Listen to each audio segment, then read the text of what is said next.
ዘምዘም ባንክ ከሂጅራ ባንክ ጋር እንዲዋሃድ የቀረበለትን ጥያቄ ውድቅ ማድረጉን አስታወቀም።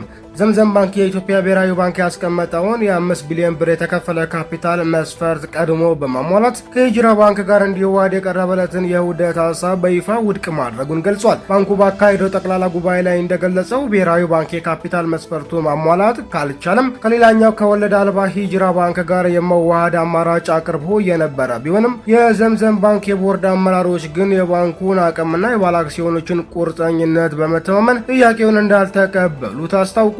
የባንኩ የቦርድ ሰብሳቢ አቶ ናስር ዲኖ ለባለ አክሲዮኖች እንደገለጹት ባንኩ በ2 እና 3 ወራት ውስጥ ባደረገው ከፍተኛ አክሲዮን ሽያጭ ከ2.5 ቢሊዮን ብር በላይ ማሰባሰብ በመቻሉ የተከፈለ ካፒታሉን ብሔራዊ ባንክ እስከ ሰኔ 2018 ዓ.ም ካስቀመጠው የ5 ቢሊዮን ብር ጣሪያ አድርሶታል። በተያያዘም ባንኩ ባሳለፍነው በጀት ዓመት 940.8 ሚሊዮን ብር የተጣራ ትርፍ ያስመዘገበ ሲሆን አጠቃላይ ሀብቱም ወደ 16.6 ቢሊዮን ብር አድጓል። ይህ አፈጻጸም ዘምዘም ባንክ በኢትዮጵያ ወለድ አልባ ባንክ ኢንዱስትሪ ውስጥ ያለውን ግንባር ቀደም ተወዳዳሪነት የሚያረጋግጥ መሆኑ ተገልጿል። ይሁን እንጂ ባንኩ ያስመዘገበው ትርፍና የሀብት ጥራት በአመራር ውሳኔዎችና ውስብስብ የስጋት መለኪያ ሞዴሎች ላይም የተመሰረተ በመሆኑ ወደፊት ሊከሰቱ የሚችሉ የኢኮኖሚ ለውጦችን በትኩረት መከታተል እንደሚገባው የፋይናንስ ተንታኞች ማሳሰቢያ ሰጥተዋል።